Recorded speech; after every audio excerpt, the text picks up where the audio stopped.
Good morning, everyone.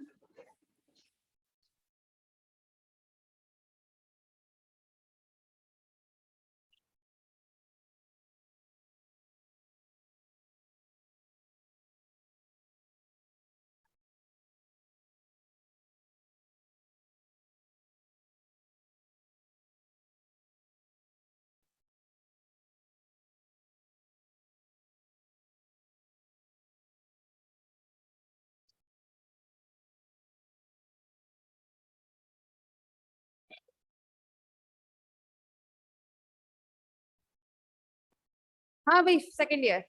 तो कल क्या करवाया जा रहा था आप लोगों के में? कल एरेथ्रोसाइट कंप्लीट करा दिया था, है ना। आज से क्या स्टार्ट होगा आपका? ल्यूकोसाइट।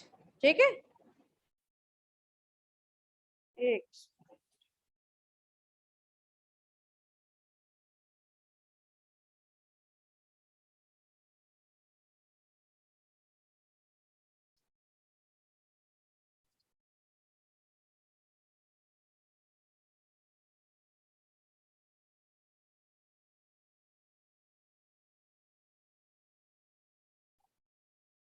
देखिए क्लास,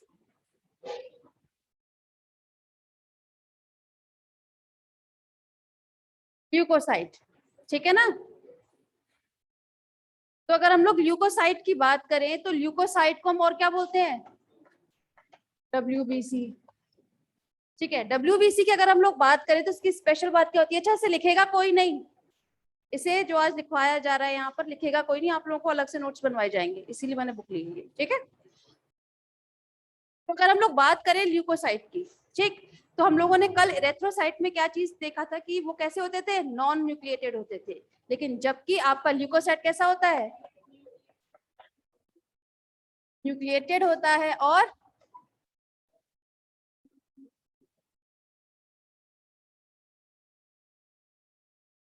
इरेगुलर शेप होती है और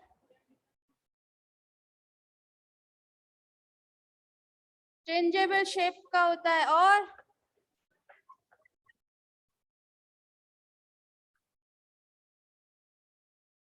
lesser in number as compare to erythrocyte. ठीक है ना। इरेथ्रोसाइट की अगर हम उसमें देखें अपेक्षा तो इसके नंबर बहुत कम होते हैं। कल इरेथ्रोसाइट का क्या था normal value?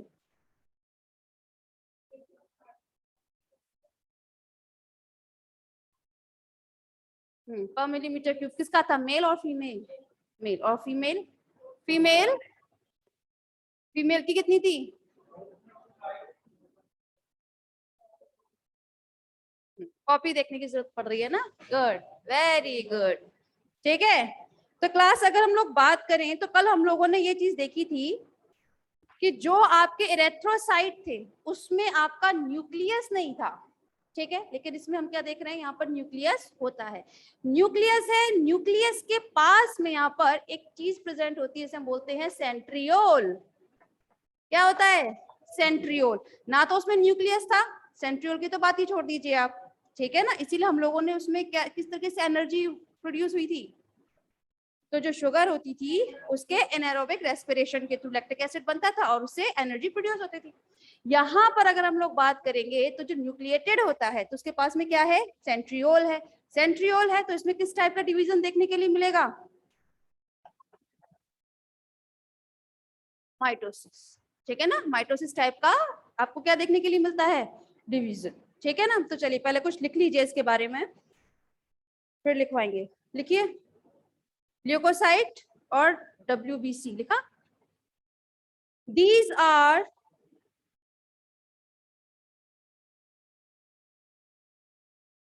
large, irregular,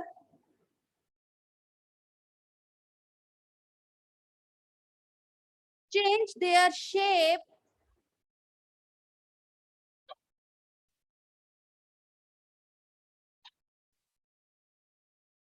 change their shape, comma, and lesser in number, lesser in number, मतलब इनका नंबर जो होता है वो कम होता है, and are nucleated।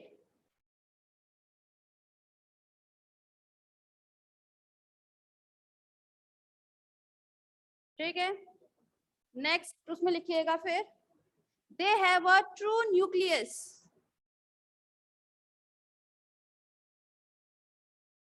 True nucleus, ठीक है। अब चूंकि हम लोग क्या बोल रहे हैं, यहाँ पर ट्रू न्यूक्लियस प्रेजेंट होता है, इसीलिए हम इसे क्या बोलेंगे, ट्रू सेल्स के नाम से भी जानते हैं। क्या जानते हैं इसे हम, ट्रू सेल्स। क्वेश्चन आ सकता है आप लोगों के में कि ट्रू सेल्स कौन सी होती हैं, इरेथ्रोसाइट या ल्यूकोसाइट, आपको पता होना चाहिए। ट्रू सेल्स हम इसे ल्यूकोसाइट को क्यों बोल रहे हैं, क्योंकि इसमें न्यूक्लियस प्रेजेंट है, उसमें तो था ही नहीं आपके में, ठीक है। नेक्स्ट लिखिएगा नंबर।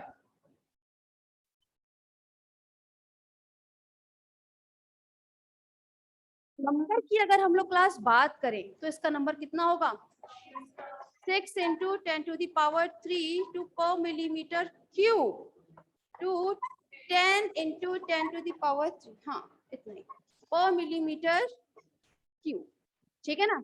लिखवाया जाएगा, इसे नोट नहीं करना है, आपके स्पेशल लिखवाए जाएंगे, ठीक है, फिर याद दिला रही हूँ।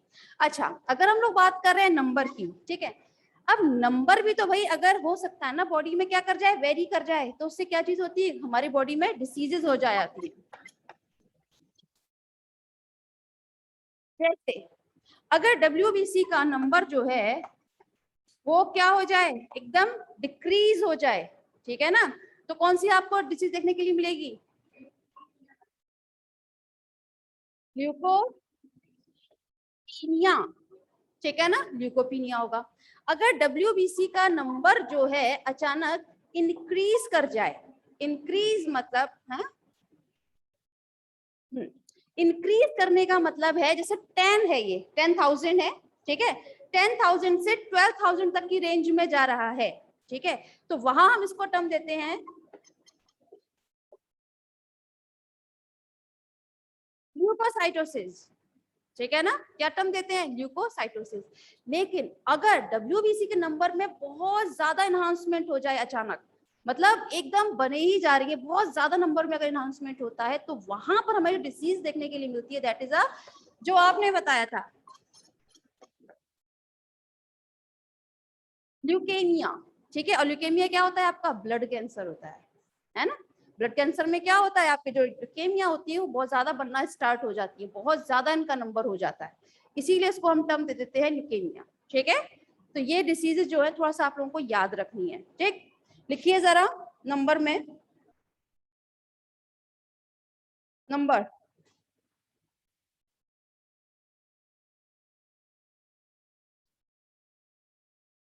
इन अ, इन अ हेल्दी पर्सन, डैश करके लिख लीजिएगा, फिर इन अ हेल्दी पर्सन डैश करके लिख लीजिएगा, फिर 6 into 10 to the power 3 per millimeter cube, so 10 into 10 to the power 3 per millimeter cube,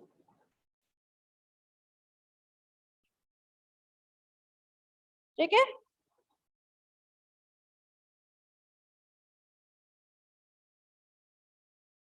next line में लिखिएगा,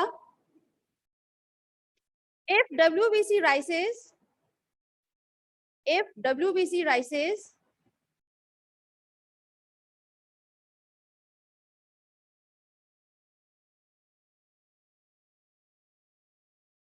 it exceeds 12,000, 12,000 per millimeter cube, dash करके लिखिएगा ल्यूकोसाइटोसिस,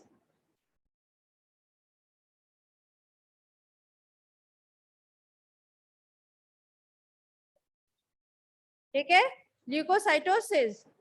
उसके बाद नेक्स्ट लाइन में लिखिएगा ल्यूकेमिया, नेक्स्ट लाइन में ल्यूकेमिया, और डैश करके लिखिएगा abnormal rise in the number of WBC,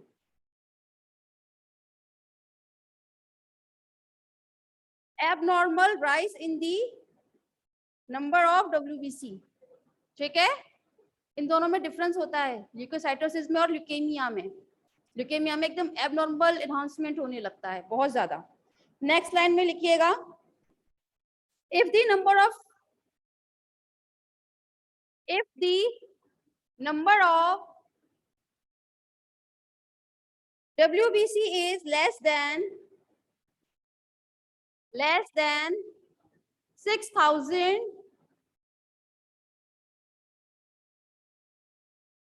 dash करके लिखिएगा, ल्यूकोपीनिया, ल्यूकोपीनिया, ठीक है।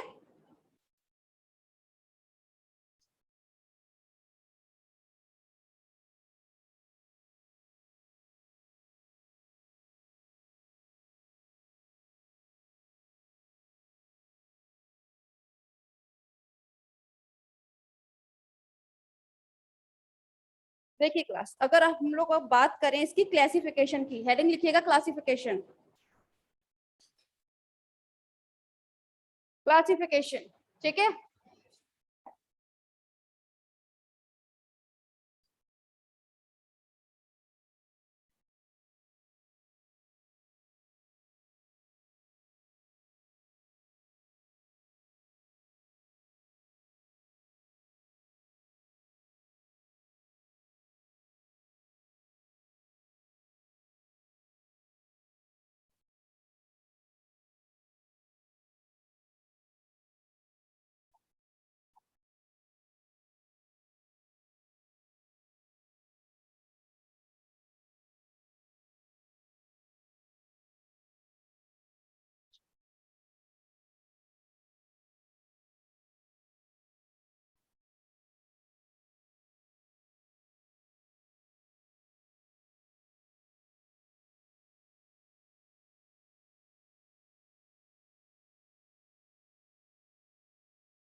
हो गया। देखिए क्लास, अगर हम लोग बात करें क्लासिफिकेशन की, ठीक है, तो हम WBC को कितने पार्ट्स में डिवाइड करते हैं? 2 पार्ट्स में, ग्रेन्युलोसाइट एंड ए ग्रेन्युलोसाइट।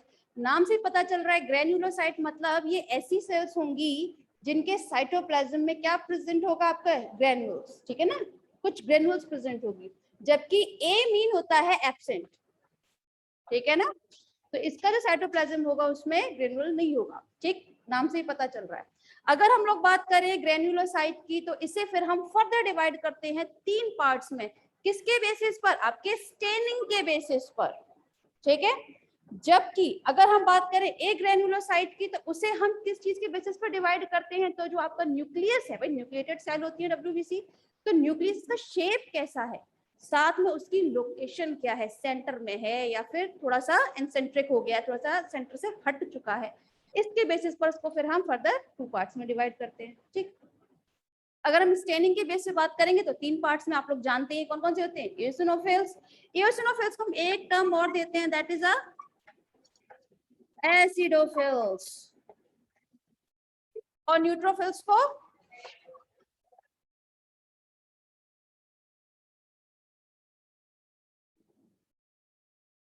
ठीक है, और बेसोफिल का ऐसा कुछ हो नहीं, ठीक, समझ में आया? अब मैं इसको दोबारा से लिख रही हूँ, सबने बना तो लिया ही है, ठीक।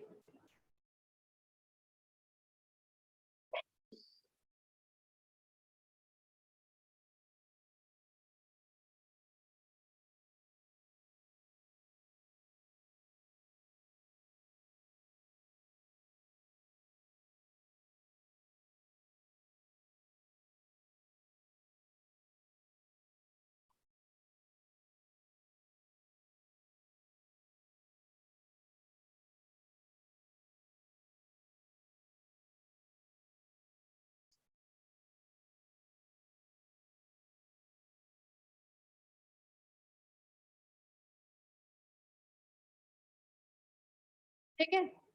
अब ध्यान देने वाली बात ये है कि इसे जो हम लोगों ने डिवाइड किया है वो किसके बेसिस पर किया हुआ है, स्टेनिंग के बेसिस पर। ठीक है, तो इयोसिनोफिल्स जो होंगी वो किससे स्टेन हो जाएंगी, आपकी इयोसिन से होती है। ठीक है, वही आपकी बेसोफिल्स जो होती है वो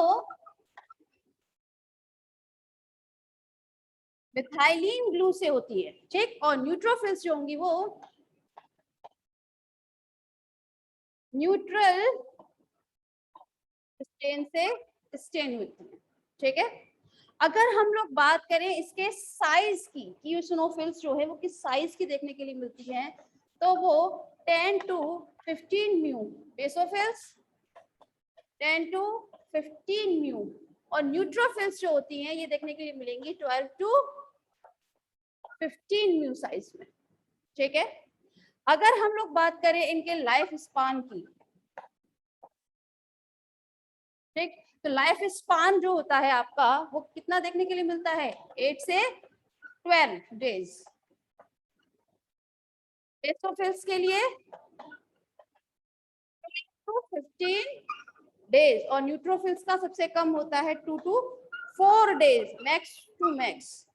5 डेज में तो सारी जितनी न्यूट्रोफिल्स होती है ना हमारी बॉडी में वो चेंज हो जाती हैं। ठीक है, डिस्ट्रॉय होने के बाद दोबारा नई बन जाती है 5 डेज के अंदर। समझ में आ रही है? आप लोग इतना तो जानते ही होंगे कि एओसिनोफिल हो चाहे बेसोफिल्स हो चाहे वो आपके न्यूट्रोफिल्स, इन्हें हम लोग एक टर्म देते हैं, that is a polymorpho nucleoside. ठीक है, पॉलीमॉर्फो न्यूक्लियोसाइड ये हम टर्म देते हैं। क्यों? जस्ट बिकॉज इओसिनोफिल, बेसोफिल और न्यूट्रोफिल, इनके अंदर जो न्यूक्लियस प्रेजेंट होता है वो थोड़ा लोब शेप में देखने के लिए मिलता है। ठीक है ना, कैसा होता है, थोड़ा लोब्यूलर शेप का होता है, जिसमें इओसिनोफिल का जो रहेगा इसमें रहती है 2 लोब। ठीक, 2 लोब से मिलकर बना रहता है। बेसोफिल में 2 से 3 लोब प्रेजेंट रहते हैं, जबकि न्यूट्रोफिल्स में जो होता है सबसे ज्यादा होता है, जिसे हम बोलते हैं 2 to 5 लोब। समझ में आ रही है? अगर हम लोग बात करें कि आपकी इओसिनोफिल्स जो हैं कब आपकी बॉडी में सबसे ज्यादा दिखाई देती हैं, तो कब दिखाई देंगी ये?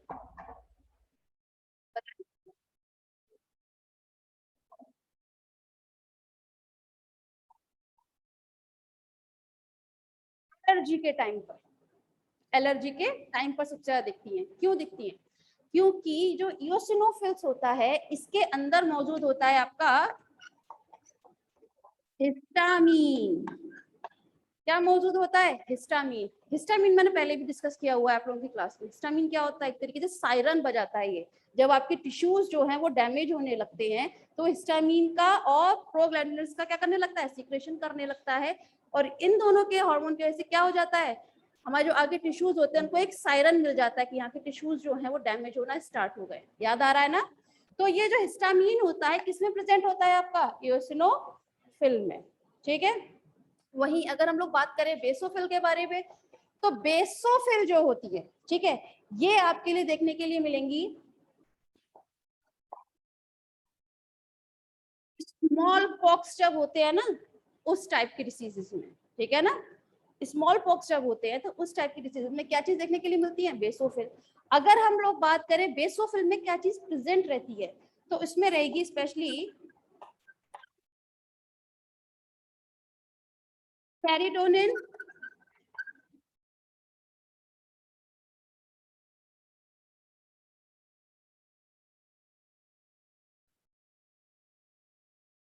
हिपेरिन। ठीक है, हिपेरिन सबको पता होता है, आप लोग पढ़कर आए होंगे, इतना तो है। आज आप फर्स्ट टाइम आए ना क्लास में। हिपेरिन हमारी शरीर में क्या काम करता है? एंटी, बिल्कुल सही बात है, एंटीकोगुलेंट। हमारी बॉडी में कभी जो आपकी नर्व्स होती हैं, ब्लड सेल्स, उसमें कभी भी क्या नहीं होती, क्लॉटिंग की प्रोसेस नहीं देखने के लिए मिलती। क्यों? क्योंकि उसमें हिपेरिन मौजूद रहता है। हेपेरिन कौन बनाता है? आपका बेसोफिल बनाता है। ठीक है, अगर हम लोग बात करें सेरोटोनिन के बारे में, सेरोटोनिन क्या काम करता है आपका? ये आपकी नर्व सेल्स जो रहती हैं, ठीक है ना, उनको कम्युनिकेट करने का काम करता है। ठीक है ना, जिसके से आपको डिप्रेशन वगैरह जनरली नहीं होता है। जब भी कोई डॉक्टर के पास जाए ना, उसको बोले कि सर मुझे डिप्रेशन बहुत ज्यादा हो रहा है या मुझे रात को नींद नहीं आती है, तो उस वक्त जो वो मेडिसिन प्रिस्क्राइब करेगा ना, उसमें सेरोटोनिन होगा ही होगा। इस चीज के बारे में आपको आगे सेक्शन बी में ज्यादा अच्छे से सुनने को मिलेगा, सेरोटोनिन के बारे में, कि किस तरीके से आपको नर्वस सिस्टम में सेरोटोनिन बहुत इंपॉर्टेंट रोल प्ले करता है। ठीक है ना, ये कम्युनिकेट करने का काम करता है एक न्यूरॉन से दूसरे न्यूरॉन। खैर, अगर हम लोग बात करें न्यूट्रोफिल्स के बारे में, ठीक है, तो न्यूट्रोफिल को हम एक टर्म और देते हैं, दैट इज अ सेल्स। ठीक है, क्यों टर्म देते हैं? क्योंकि जब भी हमारी बॉडी में पस पड़ता है ना जहाँ कहीं, ठीक है ना, तब उस वक्त आपकी न्यूट्रोफिल्स ही शो होती हैं। ठीक है, किस तरीके से शो होंगी बता देते हैं। ये जो होती हैं आपकी न्यूट्रोफिल्स, वो डाईपेडेसिस शो किया करती हैं। डाईपेडेसिस जानता है कोई स्टूडेंट इस टर्म को, क्या होता है डाईपेडेसिस? अच्छा रुकिए, आप में से कोई जानता है? अच्छा, बाकी कोई भी नहीं जानता है डाईपेडेसिस? आप बताएं। बिल्कुल सही बात है। डाईपेडेसिस एक ये ऐसी प्रोसेस होती है, फॉर एग्जाम्पल यहाँ पर ये मैंने टिश्यू बना दिए हैं, ठीक है, ये टिश्यू है आपके, ठीक, यहाँ पर है आपकी ब्लड कैपिलरीज। ठीक, ब्लड कैपिलरीज में क्या होंगी? ब्लड सेल्स होंगी। अब चूंकि मैं यहाँ पे बात कर रही हूँ न्यूट्रोफिल्स की, तो मैं न्यूट्रोफिल के बारे में बात करूंगी। ठीक है ना, न्यूट्रोफिल में यहाँ पर क्या मौजूद होता है? आपका न्यूक्लियस। भाई न्यूक्लिएटेड सेल ही तो है ये सारी। न्यूक्लिएटेड सेल के पास में यहाँ पर एक ड्रमस्टिक टाइप का एक स्ट्रक्चर प्रेजेंट रहता है। ठीक है, अब क्या होता है, ये ब्लड कैपिलरीज में से जैसे ही न्यूट्रोफिल, ये आपका कोई भी टिश्यू जो था वो इन्फेक्टेड हो गया पस की वजह से, ठीक है ना, किसी भी इन्फेक्शन की वजह से ये डैमेज होना स्टार्ट हुआ, तो उस दौरान आपके न्यूट्रोफिल्स जो हैं वो ब्लड कैपिलरीज में से बाहर कहाँ आ जाते हैं? टिश्यू में। समझ में आया? तो इस तरीके से आपका किसी भी सेल का टिश्यू अपनी ब्लड कैपिलरीज से बाहर आकर टिश्यू में जाना, वो भी कौन सा टिश्यू? जहां पर वो डैमेज होना स्टार्ट हुआ था। ठीक है ना, तो ये प्रोसेस जो होती है वो डाईपेडेसिस कहलाती है। यही तो होती है ना? क्लियर? किसी को कोई परेशानी? समझ में आ रहा है? अब हम लोग बात करें कि हमारी बॉडी में कितना परसेंट आपकी इओसिनोफिल्स होती हैं, तो ये आपकी जनरली देखने के लिए मिलेंगी 4 to 5%, या किसी किसी बुक में 1 to 4% भी देखने के लिए मिलेगी। ठीक है, बट इससे ज्यादा नहीं होगी, 5% ज्यादा नहीं होगी। वहीं बेसोफिल जो होती हैं ये होती हैं 0.5 to 4%। हाँ, सबसे ज्यादा जो होती हैं वो आपकी न्यूट्रोफिल्स होती है। कौन सी होती हैं? कितनी होंगी? 60 to 70%। ठीक है ना, सबसे ज्यादा आपकी न्यूट्रोफिल्स होती है। लेकिन देखा जाए तो देखिए, जितनी ज्यादा अमाउंट में न्यूट्रोफिल्स है उतना ही कम इसका लाइफ स्पान है, उतने ही कम दिन का होता है ना, क्योंकि 5 दिन में तो जितनी भी आपकी न्यूट्रोफिल्स है ना आपकी बॉडी में, वो फिर से रिन्यू हो जाया करती है। समझ में आ रहा है ये पूरा चार्ट? ऐसा कोई भी स्टूडेंट से क्लियर ना हुआ हो? क्लियर है? ठीक, लिखें जरा आगे।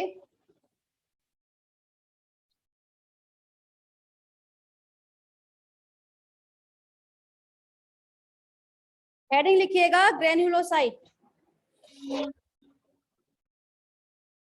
Granulocyte,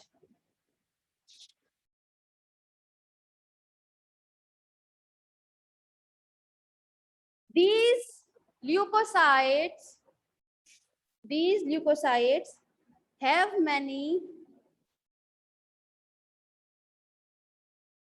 granules in them.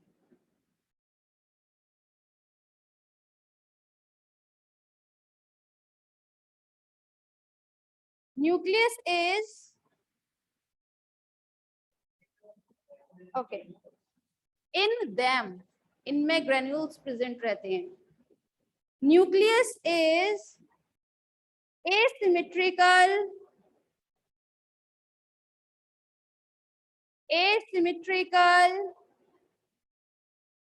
to -5। ठीक है, 2 to 5 lobes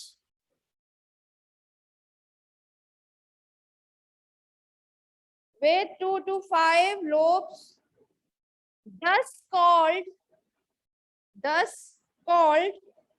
poly polymorphonuclear cell, PMN cell लिख सकते हैं आप चाहें तो, polymorphonuclear cell.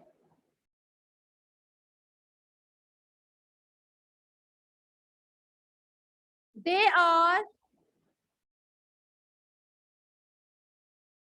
formed from, इनका origin कहाँ से होता है? बोन मैरो से ही होगा, है ना? बिल्कुल बोन मैरो से ही होगा. Formed from reticular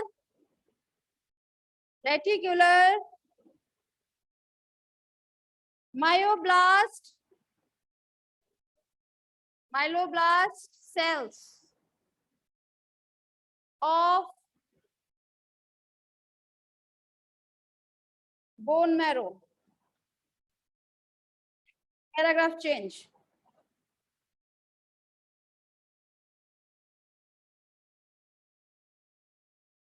On the basis of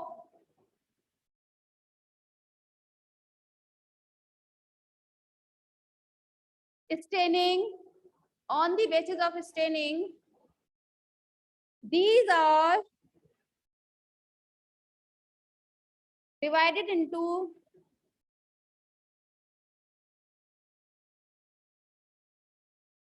three types. कौन कौन सी थी स्टेनिंग के बेसिस पर? Eosinophil, basophil and neutrophils. Note कीजिए तीनों के नाम one by one. Eosinophils, neutrophils and basophil.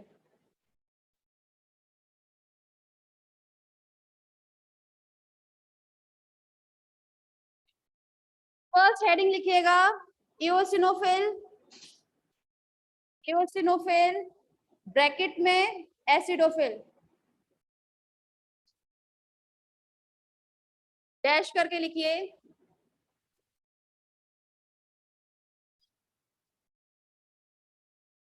These are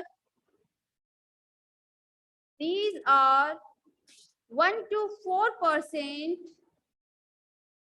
1 से 4% होती है ना, ठीक है, या किसी किसी में 4 से 5 भी देखने के लिए मिलेंगे, ठीक है ना बुक में. These cells are 1 to 4% of total volume. Diameter,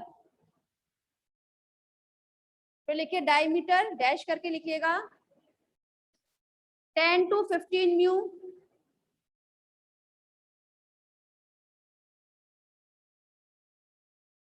And nucleus has 2 lobes.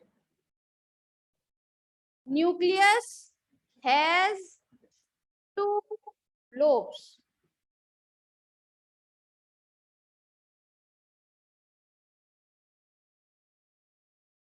The granules can be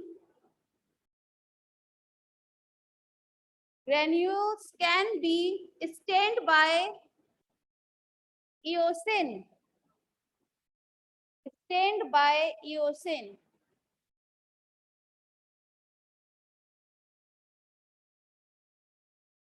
And their lifespan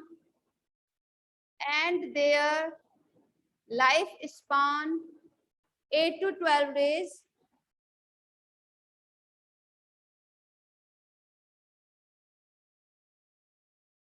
Eosinophil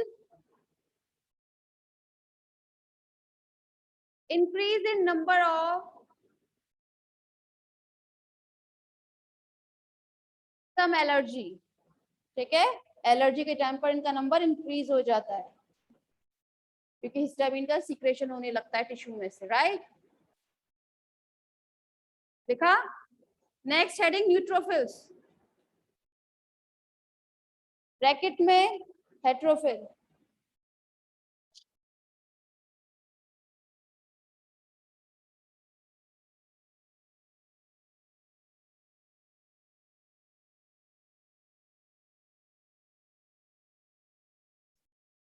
They constitute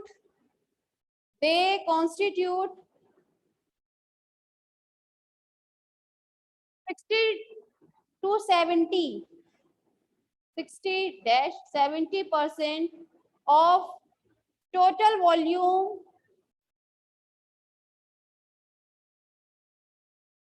and their diameter is, and their diameter is 12 to 15, 12 से 15 mu.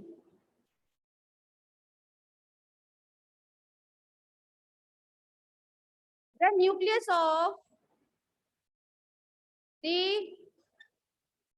nucleus of these cell made up of 2 to 5 lobes, 2 से 5 lobe. ठीक है.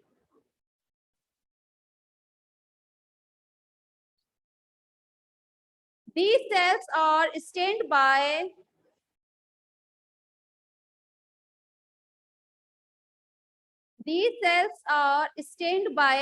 neutral stain.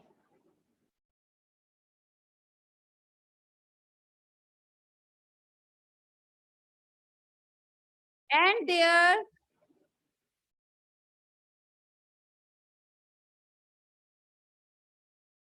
their lifespan is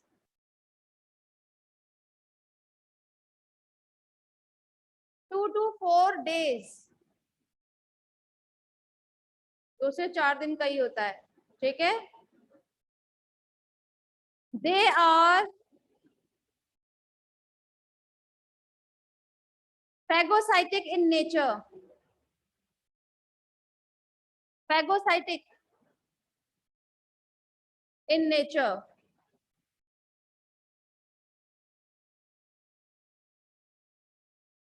Their number increase during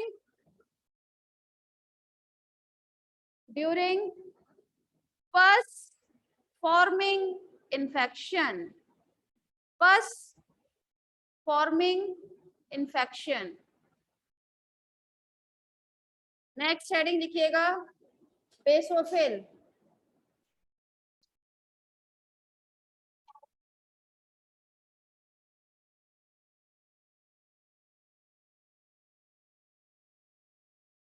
They are 0.5 to 4%,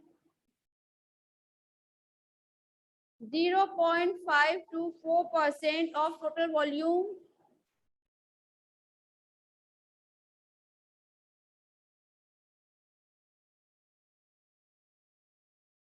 and their diameter is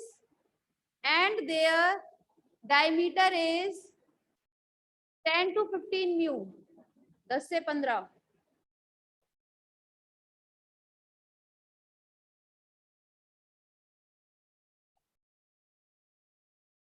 The nucleus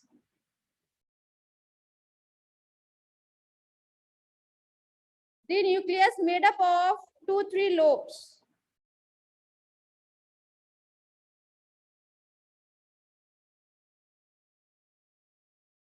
Basophils can stained by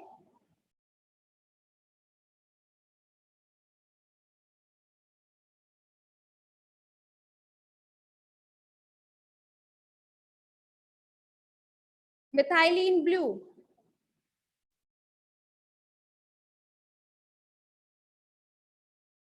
Their lifespan is 2 to 15, 2 से 15 days.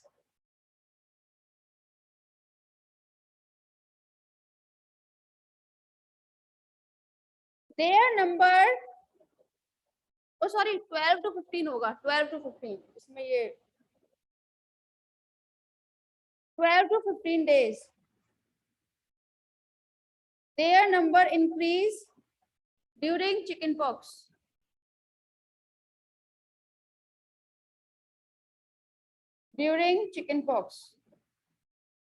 They produce heparin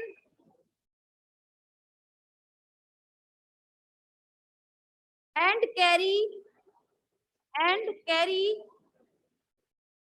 histamine and serotonin. They produce heparin. They produce heparin and carry histamine and serotonin.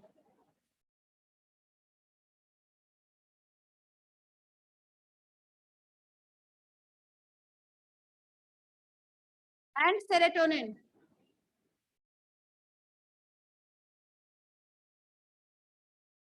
Next heading लिखिएगा ए granulocyte.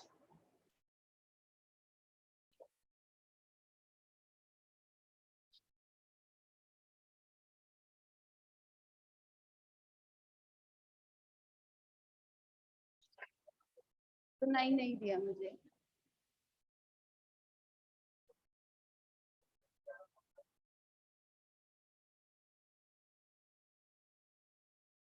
बाद में पूछना.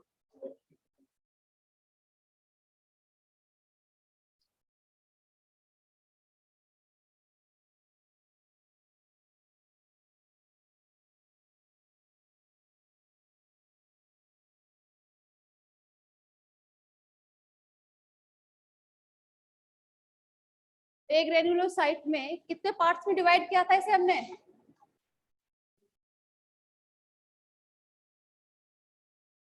कौन कौन से थे?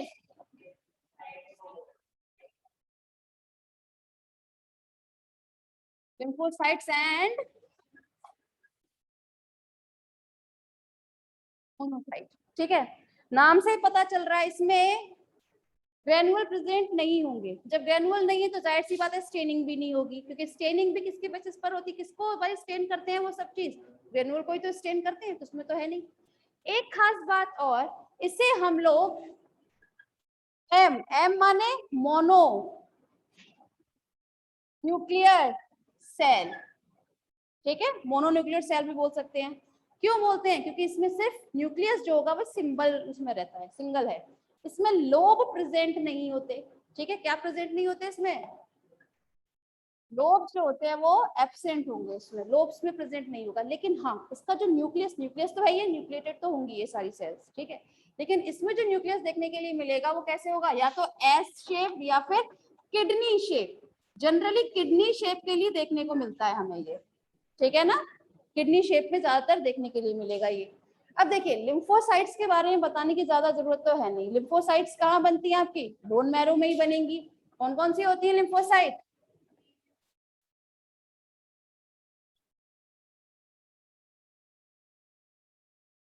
B lymphocyte and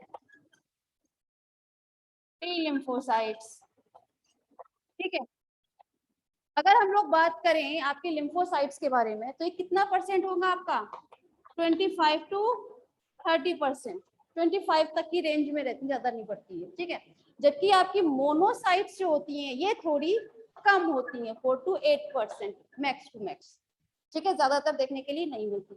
जो मोनोसाइट्स होती हैं वो कैसी होती है? फैगोसाइटिक नेचर की होती हैं. जानते हैं ना, तो फैगोसाइटिक नेचर की होती हैं. क्यों? क्यों बताएं, क्यों होती है भाई?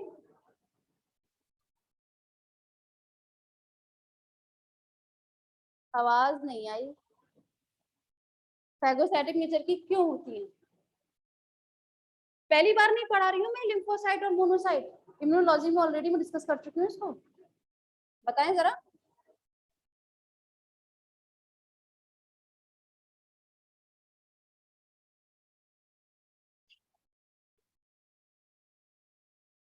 सोचें सोचें. अरे भाई, ऐसा कोई टफ मैंने नहीं पूछ लिया है तुमसे जिस चीज को आप लोग बता नहीं पा रहे हो मुझे. बस, जो मोनोसाइट्स होती है ना हमारी, सबसे पहली बात तो ये कि ये सबसे बड़ी सेल होती है डब्ल्यूबीसी की. ठीक है, और ये जब कोई भी हमारी बॉडी में एंटीजन एंट्री करता है ना, तो उसको फैगोसाइटोसिस प्रोसेस के थ्रू किल करती है ये. समझ में आई? मैंने आप लोगों को पहले ही बताया था कि मोनोसाइट हो, मोनोसाइट जब ये ब्लड में होती है तो इसको हम क्या बोलते हैं, मोनोसाइट। लेकिन जैसे ही ये ब्लड से निकलकर कहाँ चली जाती है, टिश्यू में, तो इसको हम टर्म क्या दे देते हैं, बोलिए, मैक्रोफेजेस। मतलब क्लास इतना तो मुझे समझ में आ गया कि आप लोग जब ये पढ़ते हो ना तो पहले से पढ़कर आते हो, इसलिए फटाफट जवाब देने लगते हो मुझे, लेकिन जो चीज पढ़ा दी गई है उस चीज को बिल्कुल ही भूलने शुरू हो गए आप लोग। ज्यादा टाइम भी नहीं हुआ अभी, तो ये तो बताई थी, बहुत बड़ी बात नहीं है इसके बारे में तो। खैर, अगर हम लोग बात करें लिम्फोसाइट्स की, ठीक है, तो लिम्फोसाइट्स कौन से थे, बी और टी। बी और टी की अगर हम लोग बात करें तो लिम्फोसाइट्स का काम क्या होता है, क्या करती है ये भी, एंटीबॉडीज का फॉर्मेशन करती हैं, ठीक है। अच्छा, एक छोटा सा सवाल और, एंटीबॉडी कौन सी बनाएगी, बी या टी, बी बनाती है, टी बनाती है, बॉयज बताएंगे, ये अपने दूसरे एबीसीडी लेकर आएंगे अब लिम्फोसाइट के लिए, बताएं।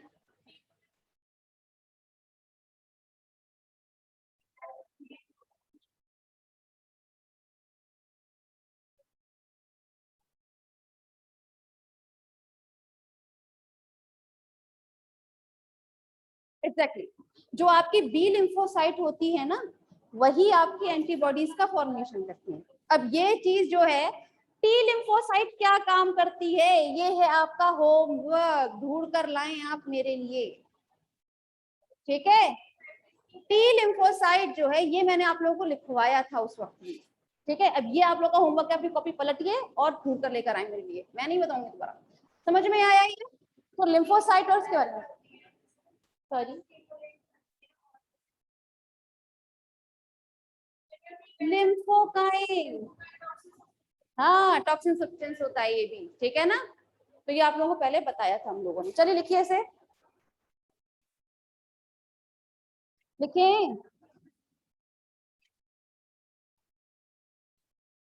एक ग्रेन्युलोसाइट में लिखिएगा, they comprise about, comprise, COMPRISE, they comprise about 25 to 30%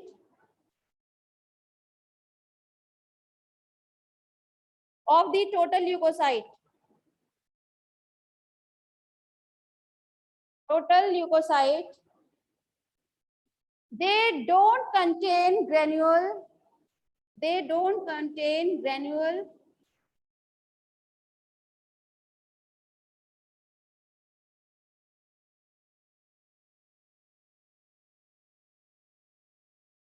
Their nucleus is present in kidney shape.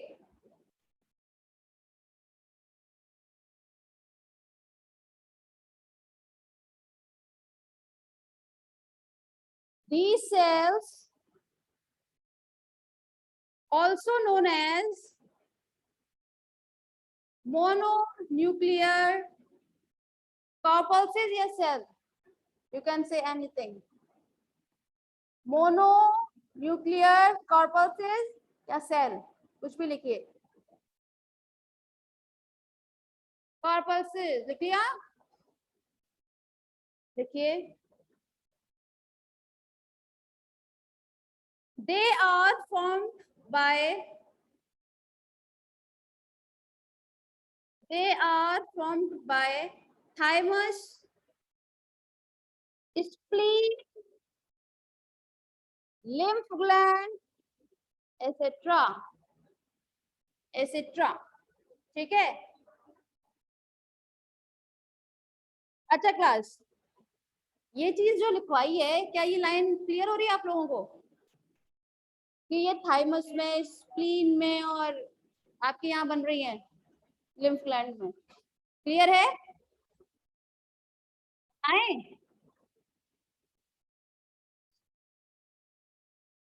Clear है ना, गुड। मैं बोलती हूँ कि ये सेंटेंस गलत है, जबकि मैं पहले बता चुकी हूँ, इम्यूनोलॉजी में बताया था कि लिम्फोसाइट वगैरह जो होती है कहाँ बनती है, हाँ, बोन मैरो में, ठीक है ना। बोन मैरो में भी इनकी जो स्टेम सेल होंगी ठीक है ना, प्रिमोर्डियल सेल जिन्हें बोलते हैं, वहां बनती हैं। लेकिन ये जो सेंटेंस है ना, बिल्कुल सही बात है, क्योंकि इनका ओरिजिन जो है, ठीक है ना, ओरिजिन तो कहां से होगा, बोन मैरो से ही है। लेकिन ये थाइमस, स्प्लीन और आपके लिम्फ ग्लैंड, इनमें मैच्योरेशन होता है इन सेल्स का। ठीक है, मैंने इसी के बेसिस पर बी सेल और टी सेल को, मतलब आई मीन टू से बी लिम्फोसाइट और टी लिम्फोसाइट को डिवाइड किया था, याद है। बी लिम्फोसाइट कहां पर आपकी होती है, मैच्योर, स्प्लीन में होती है, हम लोग अपनी बात करें तो, और बर्ड्स में बुर्सा और फैब्रिसियस, एम आई राइट। और टी लिम्फोसाइट कहां होती है मैच्योर, आपकी थाइमस में, इसीलिए उसको हम टी लिम्फोसाइट बोलते हैं। ठीक है ना, तो वही सेंटेंस एक बार में लिखवा दिया गया है। ठीक है ना, कंफ्यूज होने की जरूरत नहीं है। पैराग्राफ चेंज कीजिएगा। On the basis of shape and position of, on the basis of shape and position of nucleus, a granulocyte are divided into two parts. First is lymphocyte.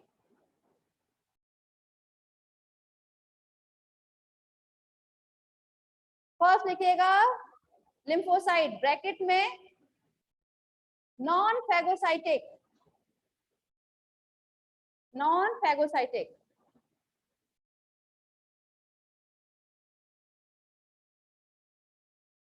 They comprises of 25% of the total leukocyte,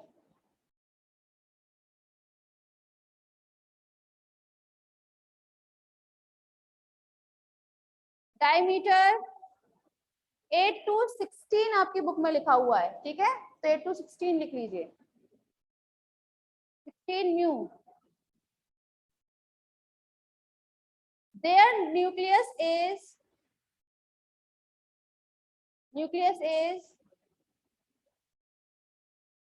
situated in center, situated in center.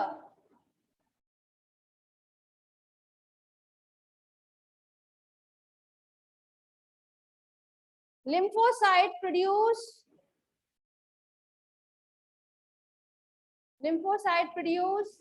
B and T cells, B and T cells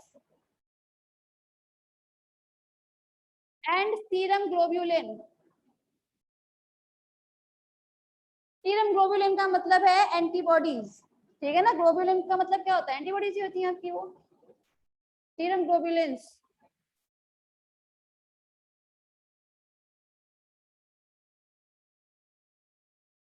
These cells give immunity. These cells give immunity. These cells give immunity as well as fight against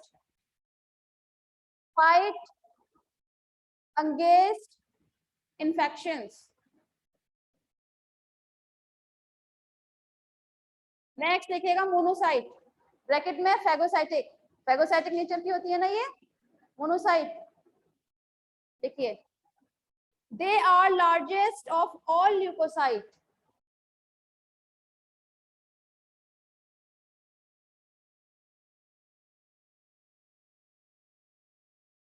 they are largest of all leukocytes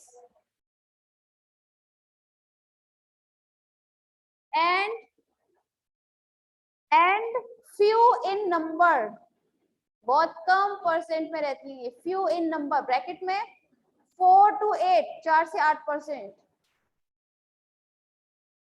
of leukocyte, bracket close. their diameter is 15 to 20, 15 से 20 mu, comma, nucleus is big, kidney shape,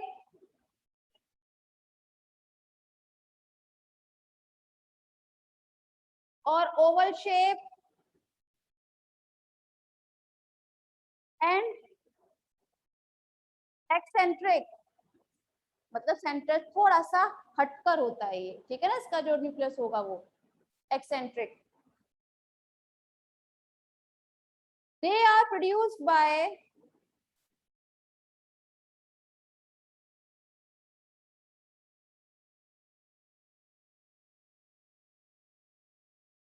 liver,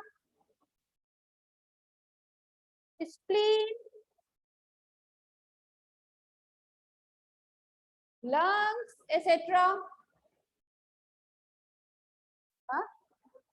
lungs में जो कुप्फर sales होती है ना, कुप्फर sales, हाँ, वो होती हैं आपकी यही सेल। कुप्फर सेल्स होती है ना, वो आपकी मोनोसाइट सेल की तरह ही फेगोसाइटिक नेचर की होती है, इसीलिए उनको हम लोग इसमें ये लिखते हैं। ठीक है, आप लोग इम्यूनोलॉजी पढ़ोगे ना, इम्यूनोलॉजी लिखवाएंगे ना जब, तब उसमें सब चीज लिखवाई जाएगी। किडनी शेप की, इसके सॉरी किडनी शेप, किडनी की कुप्फर सेल्स के बारे में भी जिक्र होगा इम्यूनोलॉजी। ठीक है, and feed on microbes and feed on microbes by phagocytosis.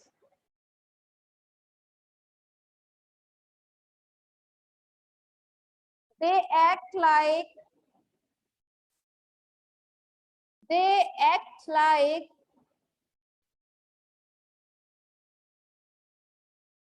scavenger, scavenger, scavenger।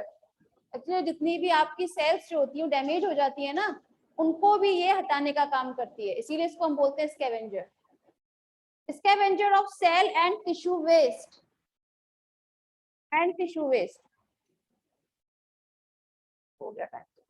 Next heading लिखिएगा प्लेटलेट,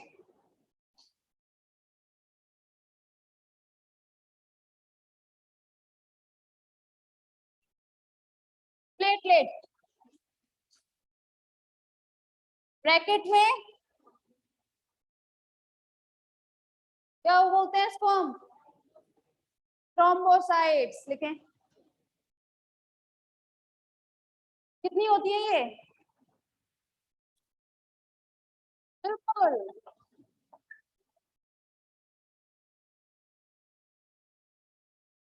हाँ, अब unit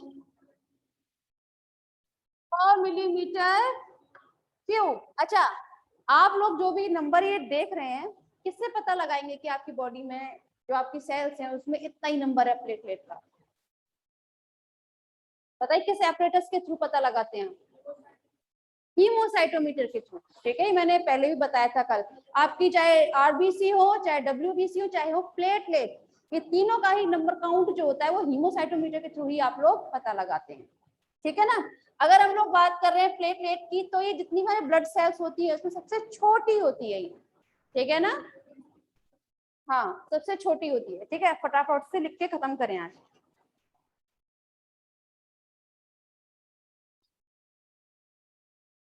they are smallest, they are smallest diameter of 2 to 3, 2 से 3 म्यू होता है इसका diameter, 2 to 3 mu.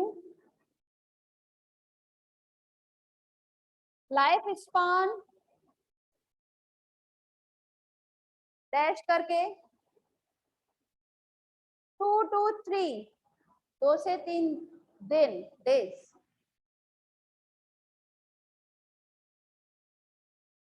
They are 3 into 10 to the power 5 per millimeter cube in number. They are 3 into 10 to the power 5 per millimeter cube in number, and produced by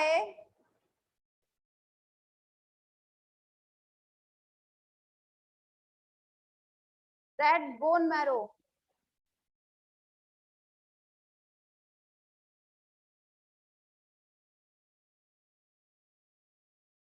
paragraph change, if the number of platelets are decreased, it causes हाँ भाई क्या क्या लिखेंगे इसको हम, thrombocytopenia. ठीक है, क्या बोला जाएगा इसको, थ्रोम्बोसाइटोपिनिया। पीनिया टर्म आप जब भी देखें इसका मतलब हो जाता है इसमें डिक्रीशन इन नंबर, ठीक है ना, ये डिक्रीज कर रहा है इसका नंबर, ठीक है। और प्लेटलेट का मेन फंक्शन क्या होता है, ये आपके ब्लड क्लॉट में काम आता है ना, प्लेटलेट की वजह से तो होता है। डेंगू में हमेशा प्लेटलेट डाउन होती है, तो ये क्यों हम लोग बोलते हैं बहुत ज्यादा हार्मफुल रहता है, क्योंकि ब्लड क्लॉटिंग होगी नहीं, ब्लड क्लॉटिंग नहीं होगी, थोड़ी सी खरोंच से भी ब्लड अगर निकलना स्टार्ट हो रहा है तो फिर वो भी थोड़ा सा हार्मफुल हो सकता है, ठीक है, इसीलिए। नेक्स्ट लिखिएगा, देखिए thrombocytopenia, their major function is clotting of blood,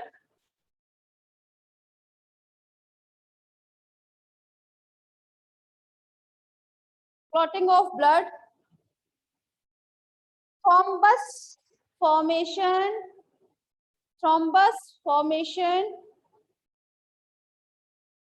and secretion of serotonin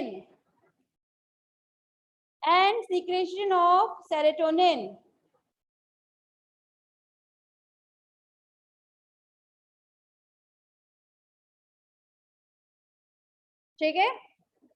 next heading लिखिएगा प्लाज्मा।